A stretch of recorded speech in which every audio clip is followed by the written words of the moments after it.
शुरू करें।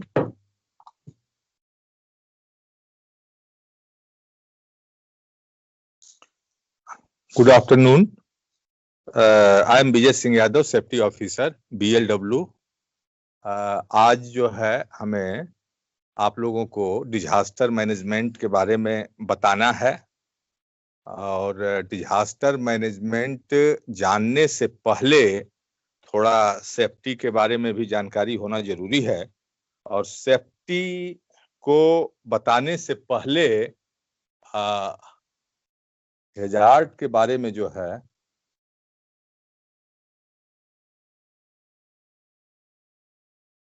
हैजार्ड के बारे में जानकारी ले लें। हैजार्ड क्या है? Hazard is a basic property of materials, process and activities by virtue of which it may be loss. इस ब्रह्मांड के अंदर जितनी भी मटेरियल्स हैं, जो प्रोसेस होते हैं, जितनी भी एक्टिविटीज हम लोगों के द्वारा की जाती हैं, उसमें कुछ नहीं तो कुछ ऐसा अवगुण होता है कि जिसमें हम लोगों का नुकसान हो जाता है। और ये नुकसान जो है 3 रूप में होता है। एक जो है फिजिकल इंजरी या सिस्टेमिक इफेक्ट, और दूसरा है प्रॉपर्टी लॉस, और तीसरा है इन्वायरमेंट लॉस। तो तीनों ही लॉस अपने आप में बहुत ही वैल्यूएबल हैं। इसलिए जो है हम लोगों को हैजार्ड को कंट्रोल करके रखना चाहिए। अब दूसरा है सेफ्टी। यहीं पर सेफ्टी की परिभाषा छिपी हुई है। Control over hazard with certain protection is called safety. Hazard को नियंत्रित करके रखा जाए, हैजार्ड को आउट ऑफ कंट्रोल न होने दिया जाए। और ये सिर्फ मुंह से बोलने से नहीं कि हैजार्ड को नियंत्रित किया जाए, बल्कि कुछ सर्टेन प्रोटेक्शन लगा करके, कुछ विधि के द्वारा, कुछ कंट्रोल सिस्टम लगा करके ही जो है हम लोग हैजार्ड को कंट्रोल करें। और इस हैजार्ड को कंट्रोल करने को ही जो है सेफ्टी कहते हैं। और एक रिस्क की परिभाषा भी है। रिस्क इज द पॉसिबिलिटी और चांस ऑफ लॉस, डेंजर और injury. How to implement safety? Safety को कैसे इंप्लीमेंट करें? There are 4 keys. 4 तरीके हैं सेफ्टी को इंप्लीमेंट करने का। पहला तरीका है आइडेंटिफिकेशन ऑफ हैजार्ड। दूसरा तरीका है इवैल्यूएशन ऑफ हैजार्ड। तीसरा है कंट्रोल ऑफ हैजार्ड। और चौथा है मॉनिटरिंग ऑफ कंट्रोल मेजर्स। तो हैजार्ड को पहला है आइडेंटिफिकेशन ऑफ हैजार्ड, यानी कि हैजार्ड का आइडेंटिफिकेशन, पहचान बहुत जरूरी है। अगर हम हैजार्ड को आइडेंटिफाई करके नहीं रखेंगे, हैजार्ड की पहचान नहीं करेंगे, तो ह्यूमन बीइंग जो है चाइल्डहुड के तरह से कार्य करता है। जैसे एक बच्चा है, एक बच्चा जो है, एक अगर छोटा बच्चा है, सीसी के अंदर कोई भी बोतल, सीसी है, उसके अंदर अगर पॉइजनियस मटेरियल भी रहेगा तो वो बच्चा जो है उसको मुंह में लगा करके और मुंह में पी जाएगा, और उसको नहीं पता है कि क्या है इस सीसी के अंदर क्या है। तो वैसे ही जो है एक अननोन पर्सन, जिसको कि हैजार्ड के बारे में जानकारी नहीं है, वो जो है जस्ट लाइक ए चाइल्डहुड काम करता है। तो सबसे जो पहला चैप्टर है वो है कि हैजार्ड को आइडेंटिफाई किया जाए। दूसरा है ऑफ हैजार्ड, यानी कि इसको हम दूसरे भाषा में रिस्क एनालिसिस भी बोलते हैं। रिस्क की एनालिसिस जो है होना जरूरी है। इससे ये होता है कि हैजार्ड की जानकारी हो जाती है कि कौन सा हैजार्ड ट्रिवियल है, कौन सा टोलरेबल है, कौन सा मॉडरेट है, कौन सा सब्सटेंशियल है, कौन सा इनटोलरेबल है। यानी कि हैजार्ड के इम्पैक्ट के बारे में जानकारी हो जाती है, तो हम जो है जो हाई लेवल के हैजार्ड्स हैं, जो ज्यादा रिस्क वाले हैं, उनको पहले कंट्रोल करते हैं और फिर ऐसे ही बारी बारी से जो है फिर हम जो है सारे हैजार्ड को जो है कंट्रोल कर लेते हैं।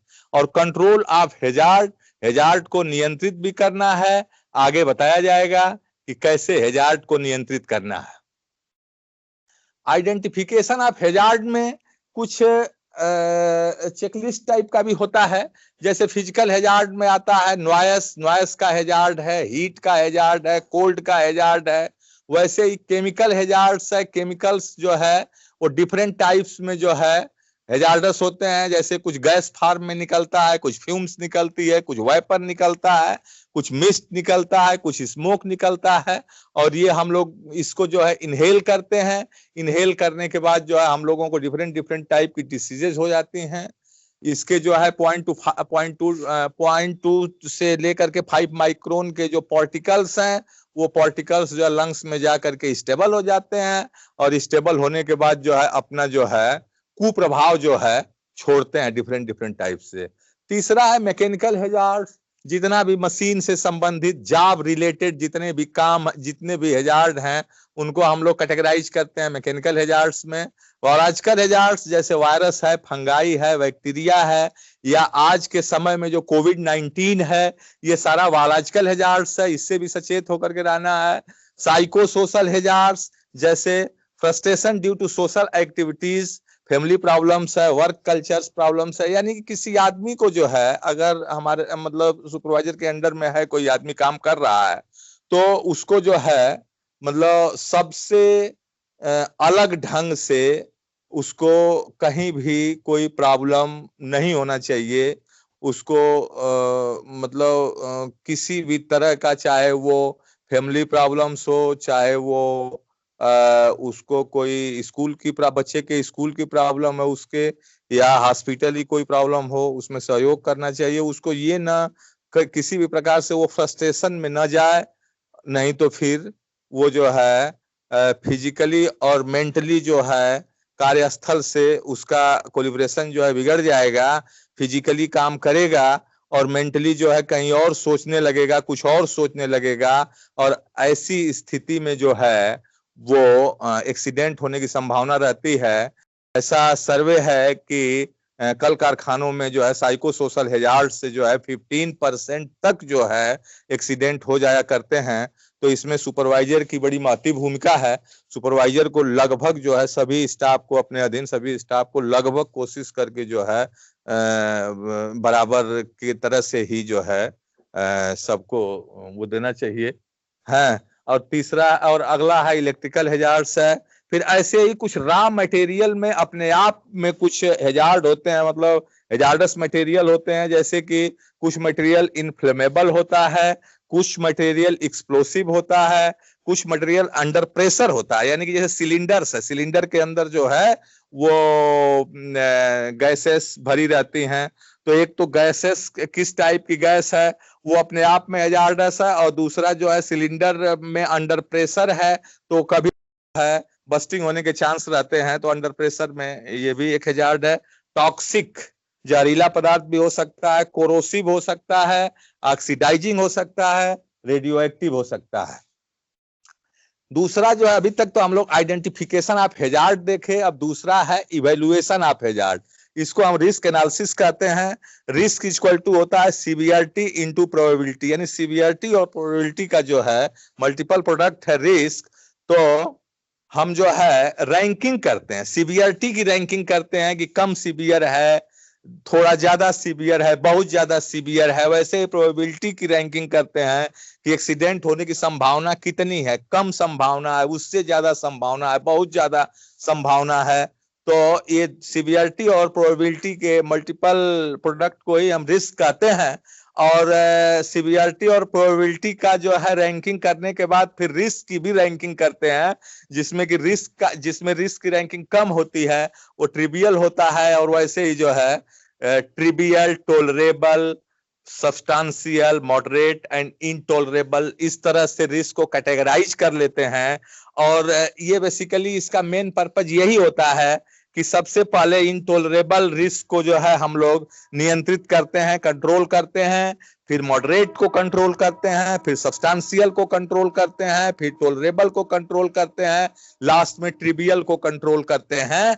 और जिसमें कि हमारे पास कंट्रोल करने के असेट्स कम पड़े हैं, असेट्स नहीं है, मैन पावर नहीं है, तो हम लोग मैनेजमेंट प्रोग्राम बनाते हैं। मैनेजमेंट प्रोग्राम बना करके कुछ पीडीसी तय करके 1 महीना 2 महीना तय करके और रिस्क को जो है हम लोग कंट्रोल करते हैं। और अगला है तो इस तरह से फिर हम लोग engineering control of hazard, hazard को कैसे कंट्रोल करें, तो तीसरी की है ये। तो ये कंट्रोल करने के लिए भी जो है 3 की है।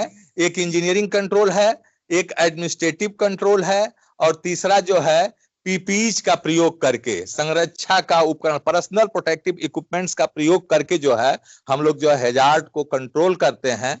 तो इंजीनियरिंग कंट्रोल जो है फर्स्ट लाइन डिफेंस माना जाता है। इंजीनियरिंग कंट्रोल में जो है वो हम लोग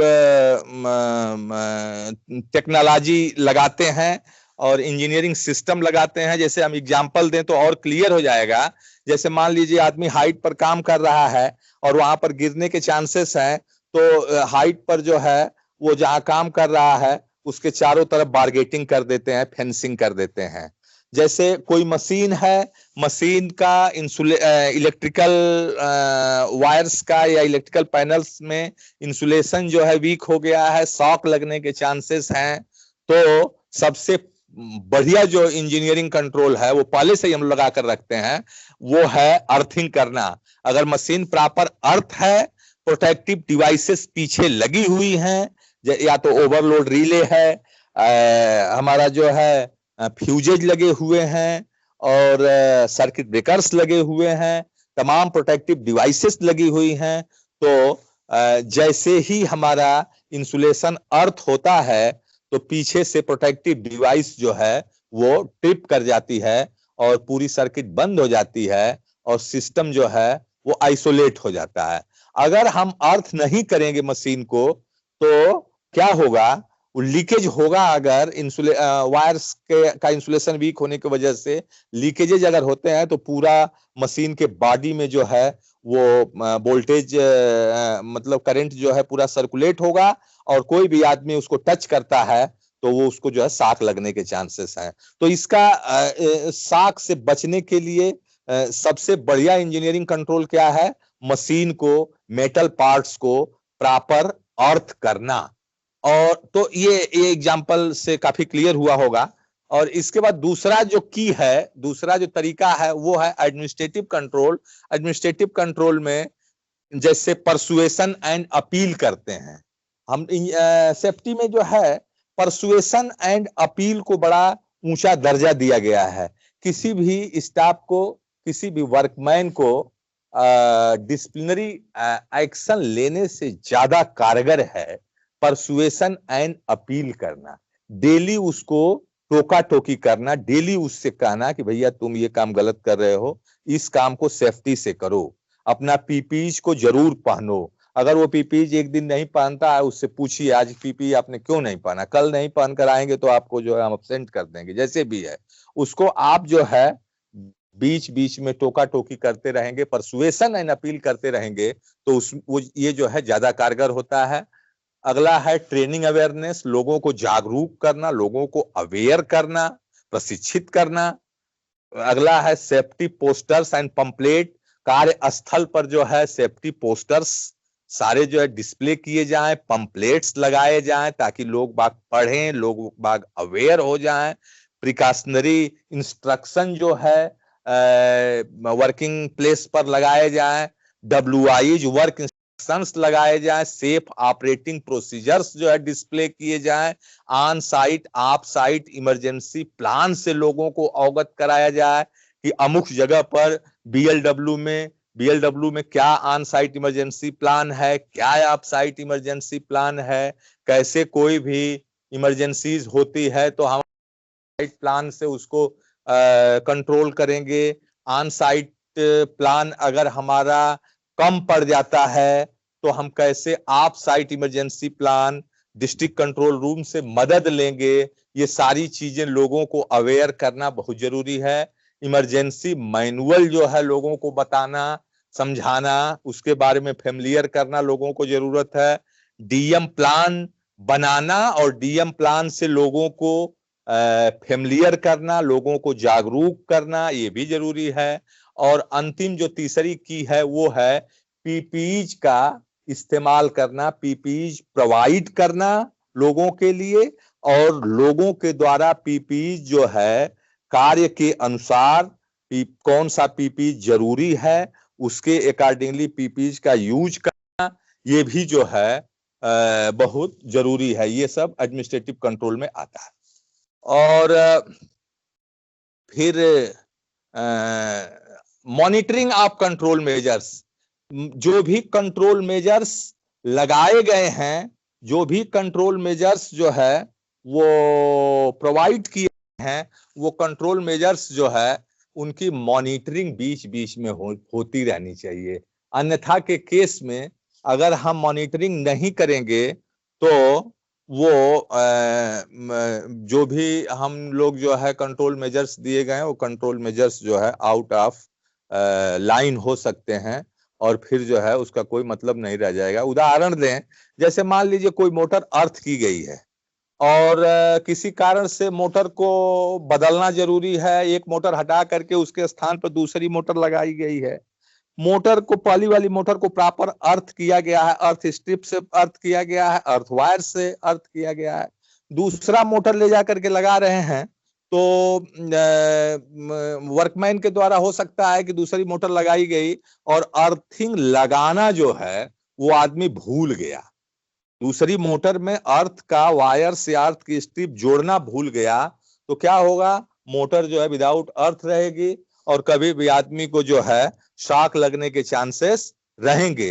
तो जब हम एक शेड्यूल वाइज अगर इसकी मॉनिटरिंग करेंगे 15 दिन में, 1 महीने में, कभी भी जो है एक शेड्यूल बना करके जो है 2 घंटा 4 घंटा जो है सेफ्टी के लिए समय देंगे अपने सेक्शन में, अपने वर्कशॉप में, तो ये सारी चीजें जो है पता चल जाएंगी कि क्या क्या जो है वो कमियां हो गई हैं इन द मीनवाइल, और उसको जो है हम लोग दुरुस्त कर लेंगे। जैसे एक दूसरा उदाहरण और भी दें, जैसे मान लीजिए मोटर का, पुली का, बेल्ट का, सॉफ्ट का रोटेटिंग पार्ट्स है, कोई आदमी का कपड़ा न फंसे, कोई आदमी इंजोर्ड ना हो, उसमें ट्रैप ना हो, उसके लिए क्या करते हैं, गार्डिंग लगा करके रखते हैं। मोटर के चारों तरफ, रोटेटिंग पार्ट्स के चारों तरफ फेंसिंग लगा करके रखते हैं। जनरली होता क्या है, जैसे मान लीजिए कोई वर्कमैन जो है कोई पुली बदलने के लिए आया, कोई बेल्ट बदलने के लिए आया, कोई सॉफ्ट में कुछ कमी बेसी है उसको सही करने के लिए आया, तो वो क्या करेगा, पहले गार्ड को उठा करके दूसरी जगह रख देगा, गार्ड को रख करके फिर काम करेगा। और हो सकता है कि इन द मीन व्हाइल उसके सुपरवाइजर के द्वारा बुला लिया गया और वो कहीं दूसरे काम में लग गया और गार्ड लगाना भूल गया। अब क्या होगा, जो वर्क प्लेस का जो है उस शॉप का कोई दूसरा सुपरवाइजर रहेगा जो प्रोडक्शन संबंधित है, वो आएगा, कहेगा भाई यहाँ तो गार्ड पड़ा हुआ है, इस गार्ड को जल्दी हटाओ, ये बीच में जो है ऑब्स्ट्रक्शन क्रिएट कर रहा है। तो अपने आदमी से उस गार्ड को हटवा देगा। अब क्या हुआ, अब वो पूरा जो है रोटेटिंग पार्ट्स जो है वो विदाउट गार्ड हो गया। तो इसकी अगर मॉनिटरिंग जो है शेड्यूल वाइज मॉनिटरिंग कभी नहीं करेंगे, हफ्ता में, 15 दिन में, 1 महीने में, तो वो वैसे का वैसे ही चलता रहेगा और आदमी को पता तब चलेगा जब कहीं कोई ट्रैप हो गया, कहीं कोई एक्सीडेंट हो गया, तब मालूम पड़ेगा कि अरे ये तो गार्ड लगा ही नहीं था। तब उसको मालूम हुआ गार्ड तो लगा था भाई, लेकिन ये गार्ड हटा दिया गया था। तो इसलिए शेड्यूल वाइज मॉनिटरिंग जो है होना जो है बहुत जरूरी है। और जैसे लोग बात पीपीज का यूज नहीं कर रहे हैं तो इसकी भी मॉनिटरिंग करना जरूरी है और लोगों को जो है टोकना और परसुएशन एंड अपील करना बहुत जरूरी है। अब हमारा है डिजास्टर मैनेजमेंट प्लान, इसके बारे में मेन पॉइंट पर अब हम लोग बात करेंगे। तो डिजास्टर मैनेजमेंट प्लान का एक डीएम एक्ट बना है 2005 जो कि बड़ा मैंडेटरी है, और डीएम एक्ट 2005 का सेक्शन 11 में क्लियर कट लिखा गया है कि होल इंडिया के लिए एक national disaster management plan NDMP होना चाहिए। ये लीगली जो है मैंडेटरी है। और इसी DM एक्ट 2005 का सेक्शन 37 कहता है कि कोई भी ऑर्गेनाइजेशन हो, कोई भी डिपार्टमेंट हो, कोई भी उच्च दर्जे की फैक्ट्री हो, तो इनके लिए भी मैंडेटरी है कि सेक्शन 37 के अनुसार, DM एक्ट 2005 के सेक्शन 37 के अनुसार उनको डिजास्टर मैनेजमेंट बनाना अति आवश्यक है, मैंडेटरी है। तो BLW ने जो है DM प्लान अपना 2018 में बनाया है और हम लोगों ने इस DM प्लान का जो है बनारस के NDRF टीम से भी जो है वो हम लोगों ने इसको जो है अप्रूव करा लिया था। 4/10/2018 को अप्रूवल मिल भी गया था और उन लोगों ने बड़ा अप्रिशिएट किया था कि BLW का जो है DM प्लान बहुत अच्छा बना है। अब अगला है objective of DM plan. DM plan का क्या लक्ष्य क्या है, क्या उद्देश्य क्या है, क्यों DM प्लान बनाते हैं? तो DM प्लान का जो है उद्देश्य है कि कोई भी डेंजर से, थ्रेट से, उस थ्रेट को, डेंजर को प्रिवेंट करता है, बचाता है और रिस्क को जो है रिड्यूस करता है, मिटिगेट करता है और ऑर्गेनाइजेशन की कैपेसिटी को, ताकत को बिल्डअप करता है। और डिजास्टर मैनेजमेंट जो है वो किसी भी डिजास्टर को कंट्रोल करने के लिए, डील करने के लिए एक प्रिपेयर्डनेस तैयार करता है और डिजास्टर मैनेजमेंट के मदद से हम लोग जो है प्रॉम्प्ट रिस्पॉन्स करते हैं, तुरंत अटैक करते हैं जो है डिजास्टर के ऊपर। और डिजास्टर के मदद से हम लोग जो है वो डिजास्टर मैनेजमेंट की मदद से हम लोग डिजास्टर के सीवियरिटी को या उसके मैग्नीट्यूड को असेस करते हैं कि कितना, किस लेवल का यह डिजास्टर था। और डिजास्टर का ये भी एक ऑब्जेक्टिव है कि हम लोग जो है उस एरिया को जहां डिजास्टर आया है वहां पर जो है उस एरिया को इवैक्यूएट करें, खाली करा लें, वहां जो भी लोग बाग हैं उनको रेस्क्यू कर लें और लोगों को जो है रिलीफ प्रदान करें। और इसके बाद रिहैबिलिटेशन और रिकंस्ट्रक्शन, यानी कि पुनः जो है वहां की स्थिति जो है पहले जैसा जो है बना दिया जाए और पुनः जो है वहां का रिकंस्ट्रक्शन जो है कर दिया जाए। ये है ऑब्जेक्टिव है डिजास्टर मैनेजमेंट प्लान का। फिर अगला है एक DM साइकिल। ये DM साइकिल अपने आप में डिजास्टर मैनेजमेंट है।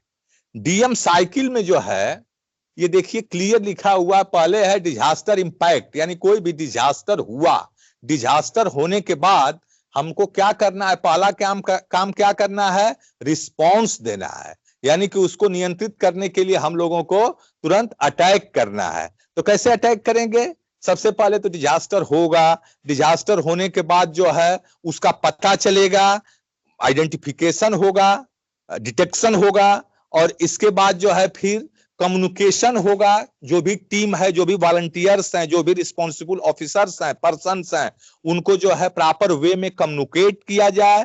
कम्युनिकेट करने के बाद जो है लोग बाग जो है वहां पर जो है पहुंचने के बाद जो है फिर लोगों को रेस्क्यू करें, लोगों को रिलीफ दें, वहां की एरिया को इवैक्यूएट करें। ये सारा जो है रिस्पॉन्स में आता है। और इसके बाद जब कवर कर लिया, वहां पर कंट्रोल कर लिया डिजास्टर को, तो वहां की रिकवरी, उस एरिया की रिकवरी करना जरूरी है। वहां के जो भी इंजोर्ड पर्सन हैं उनकी रिकवरी करना जरूरी है, उनको हॉस्पिटलाइज करना है, हॉस्पिटल की सुविधा देना है और उनको जो है रिकवरी करना है। और अगला है वहां का डेवलपमेंट किया जाए, वहां पर जो है वो जो भी रिस्क है, डिजास्टर है, उसको मिटिगेट किया जाए। और इसके बाद अगले डिजास्टर को अगले डिजास्टर के लिए जो है प्रिपेयर्डनेस तैयार किया जाए। जो भी इस वाले डिजास्टर को कंट्रोल करने में जो भी कमियां आई थी, लाकुना आया था, उसको अब अगली प्रिपेयर्डनेस में हम जो है उसको जो है पूरी तरह से तैयारी कर लें, कवर कर लें, लेसन लर्न कर लें और फिर अगले डिजास्टर इंपैक्ट के लिए पूरी तरह से तैयार हो जाएं। ये है डीएम साइकिल। अब अगला टर्मोलॉजी है कुछ डिजास्टर की। टर्मोलॉजी में जो है पहला डी है डिटेक्शन करना, जो भी डिजास्टर है उसको डिटेक्ट करना, पता लगाना। दूसरा इसका है आई, आई का मतलब इंसिडेंट कमांड, जो भी इंसिडेंट हुआ है उसको कमांड कर लेना। तीसरा है एस का मतलब सेफ्टी एंड सिक्योरिटी। फिर अगला ए है असेस हेजार्ड, हेजार्ड का असेसमेंट करें कि मतलब कैसा हेजार्ड है, किस टाइप का है, कितना है, इवेल्युएट करें। फिर अगला है यस है सबका सपोर्ट लें, जितने भी वॉलंटियर्स हैं, जितने भी ऑफिसर्स हैं, मतलब एक आदमी कुछ नहीं कर सकता है, सबकी मदद लेकर के, सपोर्ट लेकर के ही जो है हम डिजास्टर को नियंत्रित करें। अगला टी है ट्रीटमेंट करें, जो भी लोग इंजोर्ड पर्सन है उनका प्रॉपर ट्रीटमेंट करें। जो एरिया जो वहां का वर्क प्लेस जो है, जो बीमार हो गया है वर्क प्लेस का भी ट्रीटमेंट करें। और इसके बाद लोगों को वहां से इवैक्यूएट करें। इवैक्यूएट करने के बाद जो है वहां का रिकवरी करें। ये है टर्मोलॉजी ऑफ डिजास्टर। फिर अगला है टाइप्स ऑफ डिजास्टर। डिजास्टर कितने टाइप के हैं बीएलडब्ल्यू के रिस्पेक्ट में ज्यादातर है यहाँ पर। नंबर एक है नेचुरल डिजास्टर। नेचुरल डिजास्टर में अर्थक्वेक आता है, फ्लड आता है, टॉर्नाडो एंड स्टॉर्म आता है, ट्रेन एक्सीडेंट है। अब इसके बाद जो है नेचुरल में खैर ट्रेन एक्सीडेंट तो नहीं है, ट्रेन एक्सीडेंट तो अपना अलग ही है। फिर मैन मेड है, मैन मेड में फायर हो गया, एक्सप्लोजन हो गया, टेररिस्ट अटैक हो गया, सीबीआरएन जो है अटैक हो गया, स्टैम्पेड हो गया। फिर अब वॉलंटियर्स के बारे में दिया है कि कोई भी डिजास्टर हो जाते हैं, डिजास्टर होता है तो किसकी मदद लेना है, किसके मदद से जो है डिजास्टर को कंट्रोल करना है। तो डिजास्टर को हैंडलिंग करने के लिए वॉलंटियर्स हैं, फैसिलिटीज है। जैसे वॉलंटियर्स में बीएलडब्ल्यू में वॉलंटियर्स जैसे आरपीएफ है, आरपीएसएफ है, सिविल डिफेंस है, सेंट जॉन्स एम्बुलेंस है, टेरिटोरियल आर्मी है, स्काउट एंड गाइड्स हैं, रेलवे का ओन अपने स्टाफ भी हैं। इनके अलावा वॉलंटियर्स के अलावा फिर लोकल अथॉरिटीज और कम्युनिटीज जो भी है बाहर के, वो डिस्ट्रिक्ट लेवल का, उनका भी जो है हम वो डिजास्टर को कंट्रोल करने के लिए, हैंडलिंग करने के लिए इनका भी हम यूज कर सकते हैं। फिर फैसिलिटीज में रेलवे का अपना ओन जो है कम्युनिकेशन सिस्टम है, रेलवे का ओन मेडिकल इंफ्रास्ट्रक्चर है, रेलवे का ओन रेस्क्यू और रेस्टोरेशन सिस्टम है, लोकल डिस्ट्रिक्ट लेवल का मेडिकल और रेस्क्यू रेस्टोरेशन सिस्टम का भी जो है हम लोग जो है यूज कर सकते हैं। हम लोगों का अगर अपना फैसिलिटीज नाकाफी महसूस होगा तो डिस्ट्रिक्ट लेवल का भी जो है हम लोग जो है मदद ले सकते हैं। फिर अगला है responsibility as per incident response system. कोई भी अगर इंसिडेंट होता है, कोई भी डिजास्टर होता है, तो सबकी अलग रिस्पॉन्सिबिलिटी ऑफिसर्स लेवल पर रिस्पॉन्सिबिलिटी दी गई है। जैसे पहला है साइट मेन कंट्रोलर। ये साइट मेन कंट्रोलर जो है सबसे मेन जो है आदमी है, इनके द्वारा पूरी जो है पूरा डिजास्टर को कंट्रोल करने की जिम्मेदारी जो है साइट मेन कंट्रोलर की है। और उनके नीचे जो है 3 साइट इंसिडेंट कंट्रोलर। अब ये कौन कौन लोग हैं वो आगे बताया जाएगा। जैसे साइट मेन कंट्रोलर हैं, ये हैं पीसीएमई साहब हैं, और उनके नीचे साइट इंसिडेंट कंट्रोलर जो है 3 लोग हैं, वो पीसीई साहब हैं और सीडब्ल्यू साहब हैं, पीसीई साहब हैं और सीएमपी साहब हैं। तो ये साइट इंसिडेंट कंट्रोलर हैं। और फिर नोडल रेस्क्यू ऑफिसर्स में जो है सीनियर सिक्योरिटी कमांडेंट है, और information and media officer PRO and CPRO, और चीफ सेफ्टी ऑफिसर्स तो अपने आप में ही पोस्ट है। फिर इसके बाद जो है नोडल एंड रेस्क्यू ऑफिसर्स जो सीनियर सिक्योरिटी कमांडेंट के अंदर में जो है रेस्क्यू एंड रिलीफ ऑपरेशन की जो वॉलंटियर्स हैं, जो पहले बताया गया था, आरपीएफ और वो सेंट जॉन्स एम्बुलेंस और सिविल डिफेंस, और जो भी सारे वॉलंटियर्स की बात की गई थी, टेरिटोरियल आर्मी, और ये सारे जो है, तो वो लोग जो है इसमें रेस्क्यू और रिलीफ ऑपरेशन में जो है मेन जो है महत्वपूर्ण भूमिका निभाते हैं। फिर अगला अल्टरनेट व्यवस्था भी दी गई ऑफिसर्स में। पीसीएमई साहब के जगह पर अगर नहीं है तो सीएमई पी काम करेंगे। पीसीडब्ल्यू साहब के जगह पर डिप्टी सी वर्कशॉप पर पहले थे, अब जो है डिप्टी सीएम है। और तीसरा जो है पीसी साहब के जगह पर वो डिप्टी सी साहब है। सीएमई पी साहब के जगह पर सीएमई प्लांट सर हैं। और सीएमई प्लांट सर तो अब नहीं है, अब सीएमई सर हैं। सीएमई सर काम करेंगे और सीपीआरओ के जगह पर पीआरओ, सीनियर सिक्योरिटी कमांडेंट की जगह पर एएससी साहब, और सीएसओ की जगह पर डिप्टी सीएसओ की अल्टरनेट व्यवस्था है। कोई भी एक लोग नहीं रहेंगे तो दूसरे लोग जो है उनकी जगह पर जो है अपनी जो है जिम्मेदारी लेंगे और अपनी भूमिका निभाएंगे और इंसिडेंट को जो है कंट्रोल करेंगे। फिर duties of site main control, कुछ साइट मतलब थोड़ी ड्यूटी के बारे में भी बताने का प्रयास किया गया है कि साइट मेन कंट्रोलर का क्या काम होगा। तो सबसे है इमरजेंसी डिक्लेरेशन, मतलब इमरजेंसी घोषित करना कि भाई अब ये इमरजेंसी है, अब जो है ये डिजास्टर का रूप ले लिया गया है, इमरजेंसी घोषित कर देते हैं। और अगला है कम्युनिकेशन करना, कोड वाइज कम्युनिकेट करना, किस टाइप का डिजास्टर है, कैसा है, उसके एक आगे बताएंगे अभी कि किस टाइप का डिजास्टर के लिए किस टाइप के कोड का जो है सायरनिंग करते हैं, कोड वाइज जो है, और लोगों को पता चल जाता है, चूंकि पहले से ही कम्युनिकेट रहते हैं, पहले से अवेयर रहते हैं, लोगों को जानकारी दी गई रहती है, तो लोग बाग जो है वो सायरन का कोड सुनने के बाद जो है उनको पता चल जाता है कि किस टाइप का डिजास्टर है। तो कम्युनिकेशन सिस्टम, लोगों को कम्युनिकेट करना। अच्छा, कम्युनिकेशन के लिए कोई जरूरी नहीं है कि खाली जो है वो सायरनिंग से ही जो है लोगों को कम्युनिकेट किया जाए, टेलीफोनिक व्यवस्था भी है। और मतलब जैसे भी हो लोगों को कम्युनिकेट करना जो है मोबाइल से करना जो है जरूरी है। और फिर कंट्रोल ऑफ एरियाज, एरिया को कंट्रोल करना, उस पर्टिकुलर एरिया को जो है कंट्रोल में ले लेना ताकि डिजास्टर का इंपैक्ट जो है चेन लिंक सिस्टम से कहीं आगे न बढ़ जाए और कुछ दूसरा जो है डिजास्टर का रूप न ले ले। तो उस एरिया को पूरी तरह से कंट्रोल करना। Visualisation of future chain event, यानी कि चेन इवेंट में मतलब वो पता चला कि एक डिजास्टर हुआ और उसके चेन में लग करके दूसरा अपने आप हो गया। जैसे मान लीजिए कहीं फायर का बहुत बड़ा इंसिडेंट हुआ फायर का, और थोड़ा थोड़ा पकड़ करके बगल में जो है कोई एलपीजी का बुलेट है या कोई मान लीजिए डीजल पेट्रोल का टैंक है, वहां तक पहुंच गया और उसमें आग लग गई, बहुत बड़ी आग हुई। तो इसको हम बोलते हैं कि ये जो है चेन इवेंट हो गया। तो चेन इवेंट को भी जो है उनको दिमाग में रखना पड़ेगा। और अगला है plant closer and workers withdrawal, मतलब प्लांट को बंद करा देना और इसके बाद इवैक्यूएशन करना, रेस्क्यू करना और रिलीफ देना, ये जो है काम जो है उनका है। फिर पर्सनल काउंटिंग करना, लोगों को जब प्लांट बंद करा के लोगों को बाहर निकाल लिया तो मस्ट्रोल से जो है रजिस्टर से जो है लोगों को काउंट कर लिया, कोई आदमी अंदर जो है ट्रैप न हो, कोई आदमी फंसा न रह गया हो। अगर फंसा है तो उसको डिटेक्ट करना, उसको सर्च करना, फिर इसके बाद उसको जो है रेस्क्यू करना और फिर उसको जो है रिलीफ देना।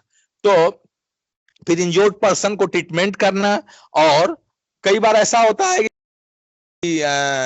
एक्सीडेंट इंसिडेंट या कोई डिजास्टर होता है तो लोग बाग जो है बेवजह मोटरसाइकिल से जो है आ करके और जहां जो प्लेस है जो डिजास्टर की प्लेस है वहां तक मोटरसाइकिल लेकर पहुंच जाते हैं या कोई गाड़ी लेकर के पहुंच जाते हैं तमाशबीन बनने के चक्कर में।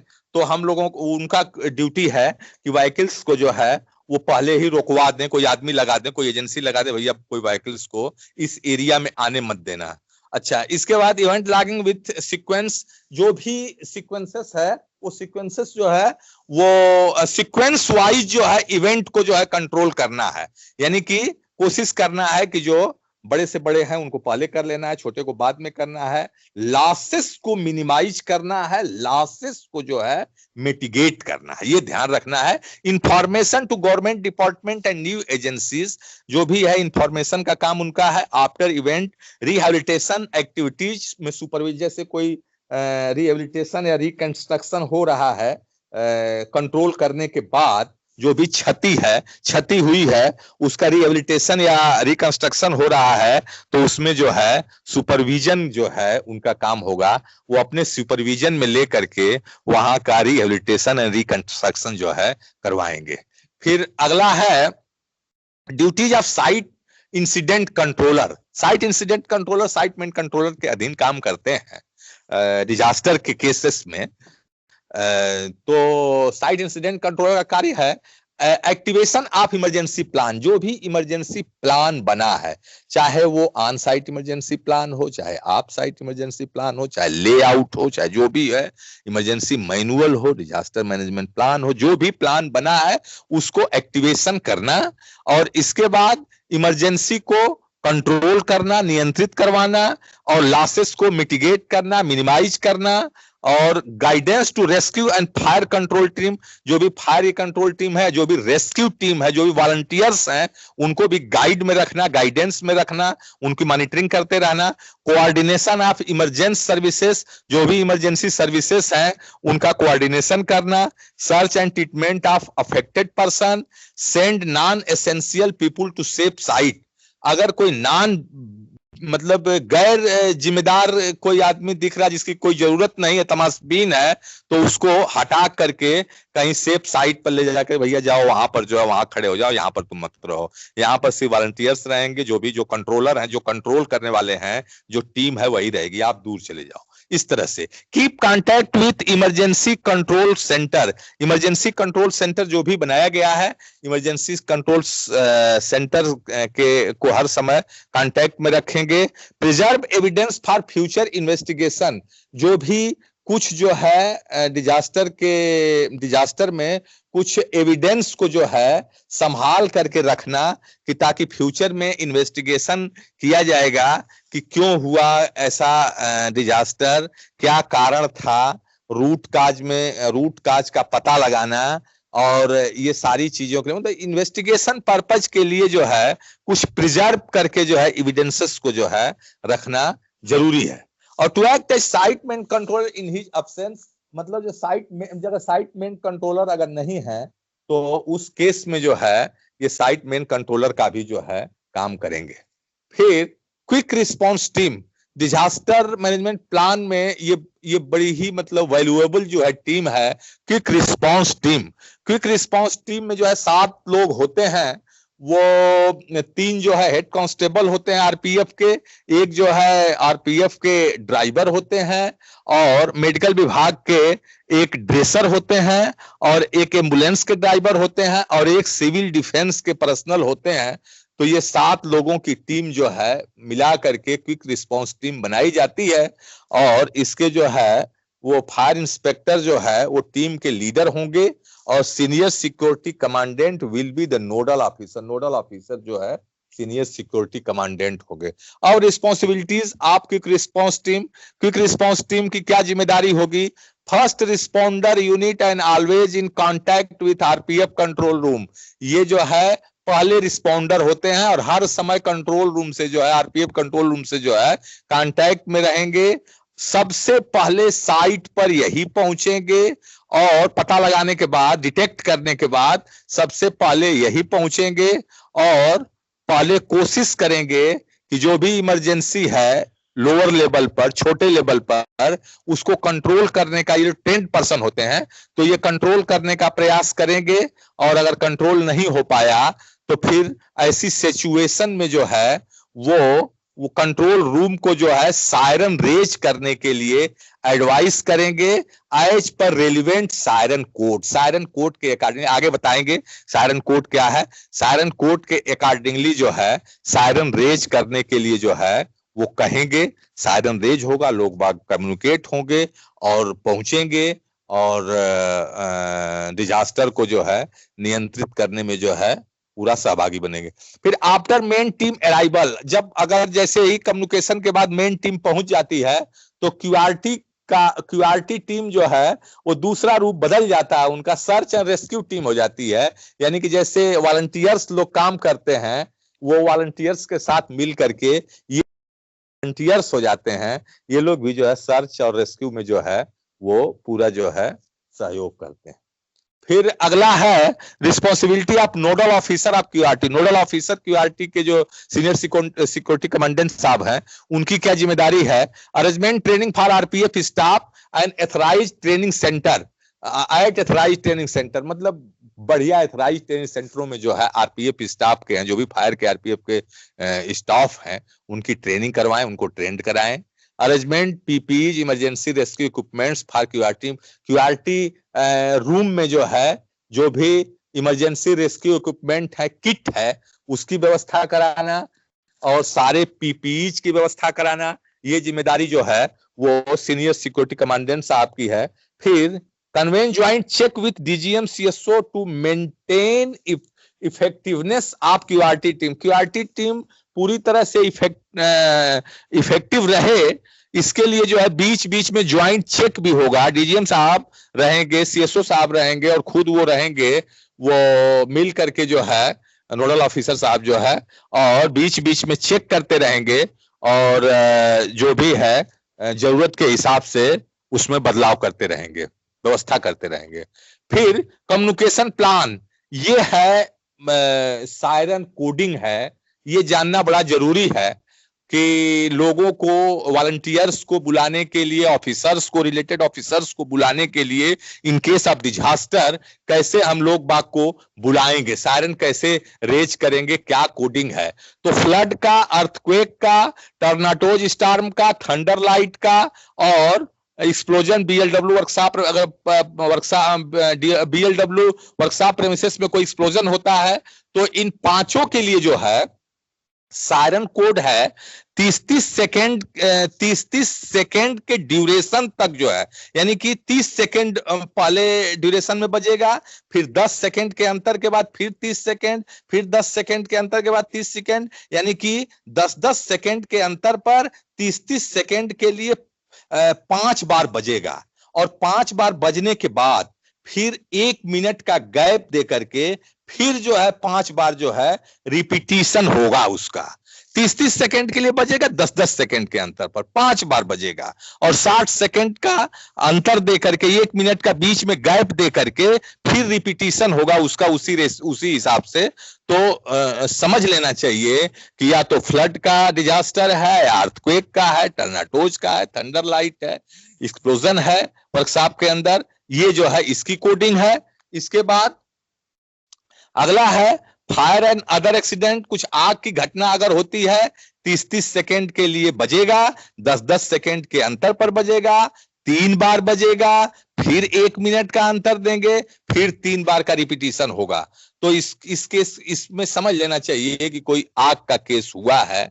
अच्छा, इसके बाद टेररिस्ट अटैक है या वर्कशॉप के अंदर जो है इवैक्यूएशन करना है टेररिस्ट अटैक पर, तो वैसी केस में 2 मिनट लगातार बजेगा। अगर 2 मिनट लगातार बजा सायरन तो आप समझ लीजिए कि टेररिस्ट या सीबीआरएन अटैक है और वो भी वर्कशॉप में है, वर्कशॉप को खाली कराना है, वर्कशॉप के लोगों को एक तरफ कहीं इकट्ठा करना है। तो 2 मिनट का जो है कंटिन्यू सायरन बजेगा। और अगर 4 मिनट का सायरन लगातार बजता है तो ये जान लीजिए कि टेररिस्ट अटैक जो है वो जो है एडीएम बिल्डिंग या कॉलोनी में हुआ है। तो ऐसी केसेस में जो है 4 मिनट का सायरन जो है कंटिन्यू बजेगा। ये है सायरन कोडिंग। इसके अकॉर्डिंगली लोगों को कम्युनिकेट किया जाता है और कम्युनिकेट करके लोगों को बुलाया जाता है, वॉलंटियर्स आते हैं, ऑफिसर्स आते हैं और हम लोग जो है डिजास्टर को जो है कंट्रोल करने का प्रयास करते हैं। अगला है वो ड्यूटीज ऑफ डिजास्टर मैनेजमेंट। कुछ विभागों की अपनी अपनी ड्यूटीज है डिजास्टर में। जैसे ईसीआर है, इमरजेंसी कंट्रोल रूम है। इमरजेंसी कंट्रोल रूम की ड्यूटी ये है, ये 24 आवर्स जो है खुला रहता है। इसमें जो है वर्कशॉप का लेआउट रहता है, इंपॉर्टेंट टेलीफोन नंबर्स लिखे गए रहते हैं, टेलीफोन की व्यवस्थाएं होती हैं और चेयर्स, टेबल्स, लोगों के लिए सारी व्यवस्थाएं होती हैं ताकि लोग बाग आ करके यहाँ पर बैठ करके और डिजास्टर को कंट्रोल करने में जो है सहभागी बने। फिर टेलीफोन एक्सचेंज का काम है। टेलीफोन एक्सचेंज का काम है कम्युनिकेशन करना। पैरेलली जो है जैसे ही सायरनिंग होती है टेलीफोन एक्सचेंज भी पता करके और फिर लोगों को कम्युनिकेट करना शुरू करता है। इंजीनियरिंग विभाग का काम है कि सारी व्यवस्था वहां देना, सारा जो है डिजास्टर को कंट्रोल करने में सहायता करना। इलेक्ट्रिकल विभाग का काम है कि वहां पर बिजली मतलब लाइट की व्यवस्था देना या लाइट को अगर कट ऑफ करना है, काटना है तो वहां से लाइट को काटना, प्रकाश की व्यवस्था करना। सिक्योरिटी विभाग का काम है एज ए वॉलंटियर्स जो है काम करना, वॉलंटियर्स के साथ मिल करके जो है डिजास्टर को कंट्रोल करना। मेडिकल का काम है लोगों को जो भी इंजोर्ड पर्सन है उनको ट्रीटमेंट देना। सेफ्टी सेल का काम है साथ में लग करके जो है लेआउट के अनुसार जो है वॉलंटियर्स के साथ मिल करके डिजास्टर को कंट्रोल करना। सिविल डिफेंस वॉलंटियर्स है, सेंट जॉन एम्बुलेंस वॉलंटियर्स हैं। वेलफेयर डिपार्टमेंट का काम है लोगों का वेलफेयर देखना। पब्लिक रिलेशन का काम है मीडिया से संपर्क स्थापित करना। फाइनेंस का काम है कोई पैसे की जरूरत पड़ी तो उसमें सहयोग करना। स्टोर का काम है स्टोर में अगर कुछ व्यवस्थाएं हैं कंट्रोल करने के लिए तो वो अपना स्टोर से प्रोवाइड करना। वैसे ही प्लांट का काम है कि अगर लिफ्टर की व्यवस्था देना है तो लिफ्टर की व्यवस्था दें, और मोबाइल क्रेन का व्यवस्था देना या जो भी ट्रक की व्यवस्था देना, जो भी फैसिलिटीज हैं एमएनपी से संबंधित, मशीनरी एंड प्लांट से संबंधित, वो प्लांट डिपार्टमेंट जो है उसमें सहयोग देता है। तो ये डिफरेंट डिपार्टमेंट का जो है मोटा मोटी जो है काम है in case of disaster management. अब है कैलेंडर ये दिया गया है कि कौन सा डिजास्टर की मतलब समय जो है कौन सी है, किसमें ज्यादातर जो है उस डिजास्टर के होने के चांसेस है। जैसे फ्लड जो है जुलाई से लेकर अक्टूबर तक जो है होने के चांसेस ज्यादा रहते हैं। हार्ट विंड का जो है वो मई से लेकर जून तक चांसेस है। आग ज्यादातर लगती है अप्रैल से जुलाई तक। वैसे तो ये आग कभी भी लग सकती है बट जो उसकी प्रोबेबिलिटी है वो अप्रैल से लेकर के जुलाई तक जो है वो बिल्कुल मैक्सिमम कंडीशन में रहता है। अब वैसे ही ड्राट है, वो ड्राट जो है मई से लेकर अगस्त तक रहेगा। कोल्ड विंड जो है जनवरी और दिसंबर और जनवरी में चांसेस हैं। स्टार्म के जो है अप्रैल से लेकर जून तक चांसेस हैं। अर्थक्वेक 12 महीने रहेगा। थंडर स्टार्म जो है वो जून से लेकर सितंबर तक।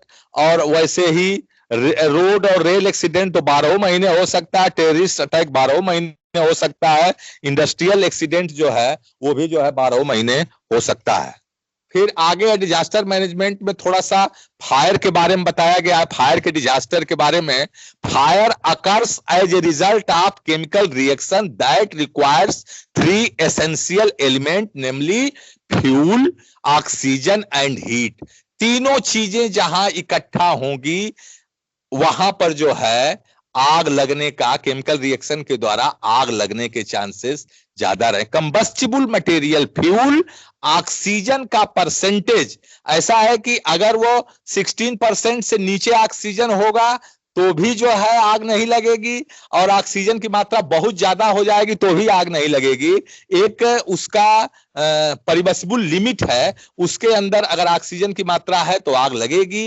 हीट जो है कौन सा कंबस्टिबल मटेरियल है, कितना उसका फ्लैश पॉइंट है, उस फ्लैश पॉइंट तक टेम्परेचर जैसे ही रेस किया वो तब जो है वो आग लगने के चांसेस होंगे। तो combustible material, oxygen and heat, ये तीनों चीजें केमिकल रिएक्शन के द्वारा इकट्ठा हुई तो वहां आग लगने के चांसेस हैं। अब कुछ क्लासेस दिए हैं अल्फाबेटिकली लोगों को याद करने के लिए। जैसे क्लास ए फायर है, सॉलिड फायर है, लकड़ी, कागज, कपड़ा, गत्ता, कोयला, इसमें अगर आग लगती है तो उसको क्लास ए फायर बोलते हैं।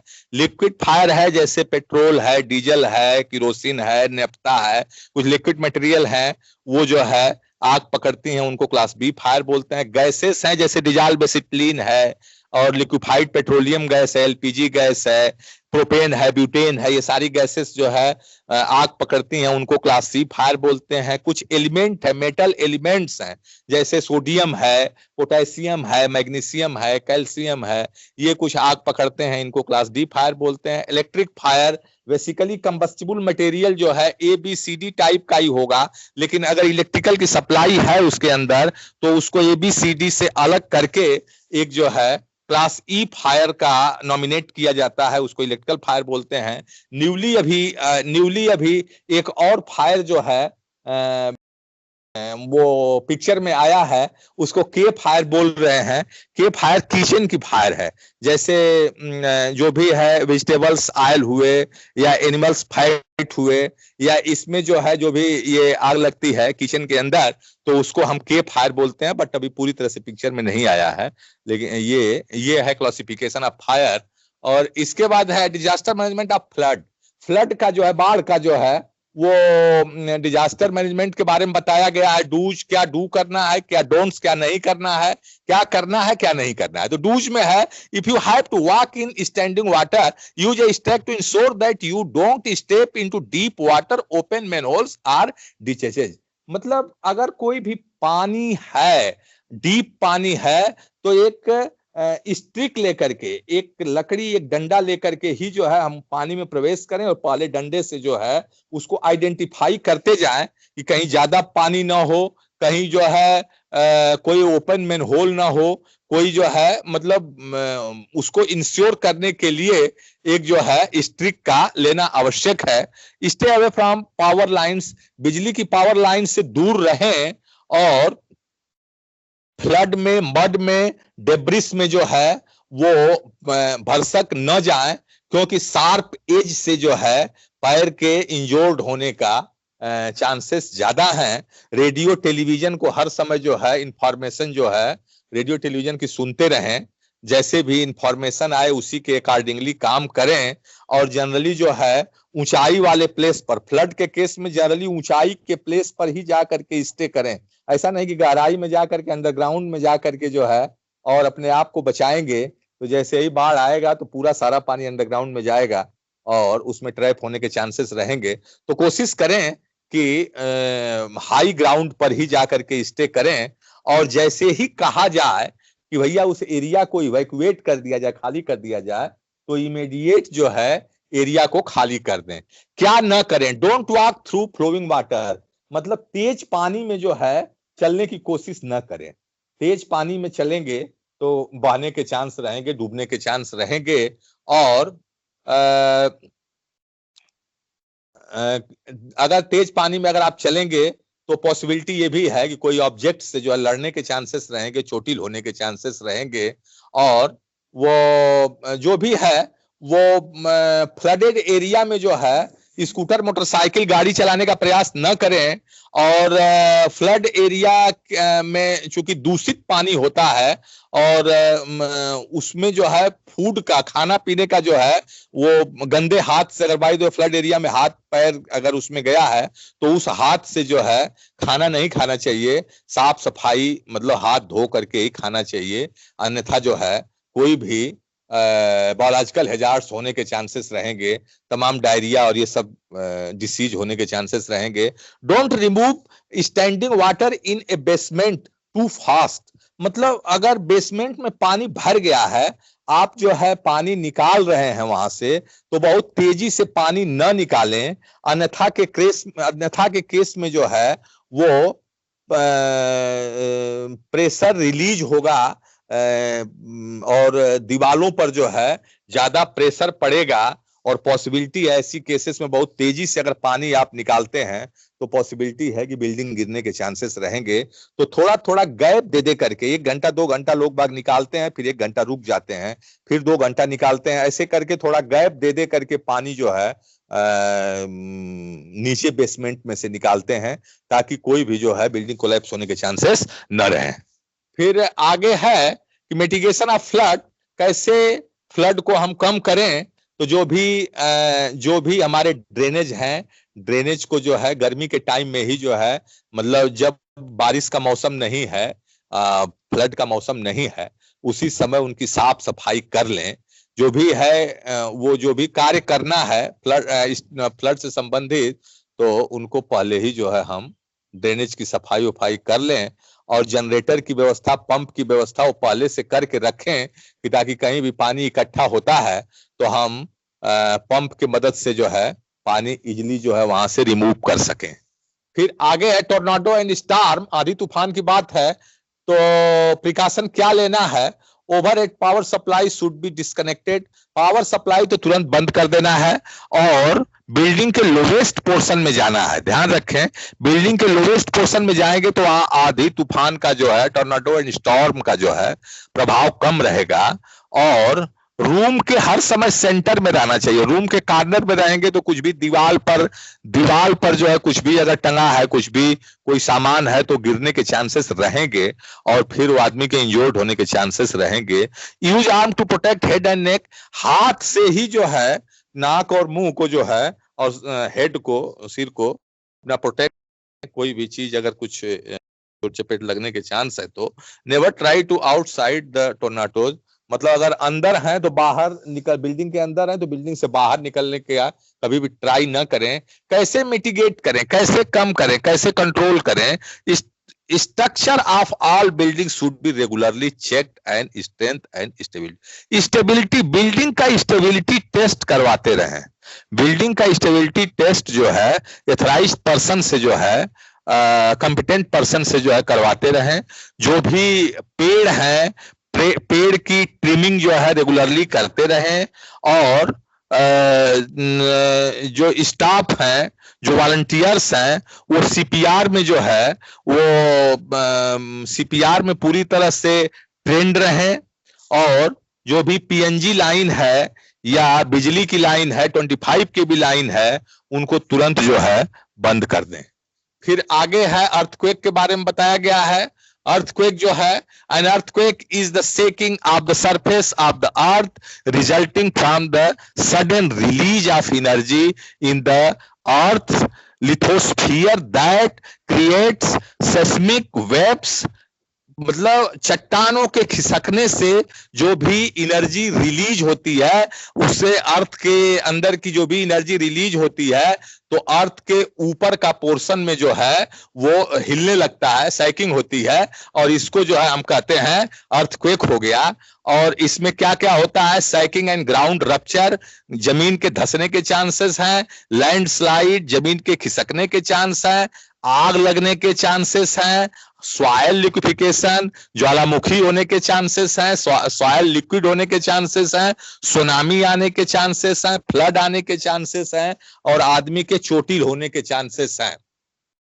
प्रिकॉशनरी मेजर्स क्या है? Take cover by getting under a study table. अगर स्टडी टेबल भी हो तो उसके नीचे भी चले जाए, ताकि ऊपर से कुछ भी सामान गिरे तो एकदम जो है आदमी चोटिल ना हो। Stay away from glass window, outside doors and walls. जो भी हो, ग्लास विंडो से, डोर से, वॉल से दूरी बनाएं। और प्रयास करें कि अगर एक दरवाजा से बाहर निकलने के चांसेस हैं, एक ही दरवाजे से, तो तुरंत बाहर निकल जाएं। कई दरवाजों के थ्रू अगर बाहर निकलना है तो नेवर ट्राई। इसके बाद use a doorway from shelter. एक डोरवे से ही शेल्टर करने का प्रयास करें। Stay inside until shaking stops and it is safe to go outside. Don't use elevator. Elevator का प्रयोग न करें। फिर अगला है इफ इन आउटडोर, अगर बाहर है तो बाहर ही रहने का प्रयास करें, बिल्डिंग के अंदर न आवे। और जो भी है वो किसी पोल पर, लाइट के नीचे जो है, लाइट पोल, पेड़ के नीचे जो है भरसक न रहे। और जो भी है उस केस में, अर्थक्वेक के केस में गाड़ी और ये सब न चलावें। और if trapped under debris don't light A match. मतलब अगर बाई द वे ट्रैप भी हो गए डेब्रिस में तो माचिस ओचिस न जलावें। और मुंह को जो है, मुंह को हर समय जो है रुमाल से मुंह को जो है बंद करके रखें। और टैप ऑन ए पाइप और wall so rescue can locate you. कुछ कोई पाइप है, कोई टैप है, तो पाइप के थ्रू जो है वो अपना इंडिकेशन दें कि हम यहाँ फंसे हुए हैं। और थोड़ा लोगों को बताएं भी, थोड़ा चिल्लाने की भी कोशिश करें। और otherwise you will inhale dangerous dust. बहुत ज्यादा अगर मुंह खुलेगा तो डस्ट जो है मुंह में जाने के चांसेस रहेंगे। फिर कैसे मिटिगेट करें? Structure of all building should be regularly check. मतलब कॉम्पिटेंट पर्सन के द्वारा बिल्डिंग का स्टेबिलिटी टेस्ट होना चाहिए। और जो भी लोकली जो है, किस टाइप का लोकली जो है वो अर्थक्वेक ज्यादा है, कितना पैमाने पर कितना आता है, क्या उसका ट्रेंड क्या है, तो उसके अकॉर्डिंगली जो है अपने घर का निर्माण करें। Exit gate should be available in sufficient number. मतलब मकान में चारों तरफ से एग्जिट गेट हो कि कभी भी ऐसा हो तो कहीं से भी एक दरवाजे से बाहर निकल जाए। और जो भी पेड़ पौधे हैं उनकी ट्रिमिंग जो है प्रॉपर होती रहे। पीएनजी है, 25 के भी लाइन्स हैं, बिजली की सप्लाई है, उसको तुरंत बंद कर दिया जाए। और फिर अगला है डिजास्टर है टेररिस्ट और सीबीआरएन अटैक। ऐसे में क्या करना है? मिटिगेशन है। Alertness is the best defence against such activities. Alert होना ही मेन है इसमें। अगर आदमी अलर्ट है तो हम जो है टेररिस्ट से बच सकते हैं। Officials and intelligence of RPF should be alert and officers should be review the alertness. और ऑफिसर्स लेवल में जो है, जो भी वॉलंटियर्स हैं, वो कितने अलर्ट हैं नहीं है, वो बीच बीच में रिव्यू होना चाहिए। और उनको जो उनकी ट्रेनिंग, उनकी अवेयरनेस, उनको बीच बीच में आगाह करते रहना होगा। सीसीटीवी की व्यवस्था होनी चाहिए। बैगों का जो है, जो भी बाहर से आता है, बैग का एक्सरे होना चाहिए। स्कैनर्स की व्यवस्था होनी चाहिए एंट्री पॉइंट पर। और हैंड मिरार होना चाहिए, अंडर फ्रेम मिरार होना चाहिए, ताकि बम का डिटेक्शन जो है किया जा सके। फिर डोर फ्रेम मेटल डिटेक्टर होना चाहिए और हैंड हेल्ड मेटल डिटेक्टर भी की भी व्यवस्था होनी चाहिए। स्नीफर डॉग की व्यवस्था होनी चाहिए जो भी वॉलंटियर्स हैं आरपीएफ पर्सनल के पास, ताकि विजिटर्स का पूरा जो है एंट्री पॉइंट पर स्कैन करते रहें। और बाकी जो है वो जो टीम है, जो वॉलंटियर्स की टीम है, आरपीएफ की टीम है, वो फ्री एक्सचेंज होते रहना चाहिए। ऐसा नहीं, बीच में गैप नहीं होना चाहिए। एक टीम आई तो पहली टीम को अगर छुट्टी करना है तो अगली टीम आएगी, चार्ज लेगी, तभी पहली टीम जो है छुट्टी लेगी। और जो भी है वो स्टेट पुलिस से और अदर एजेंसी से भी जो है प्रॉपर कोऑर्डिनेशन होते रहना चाहिए। बहुत बहुत धन्यवाद।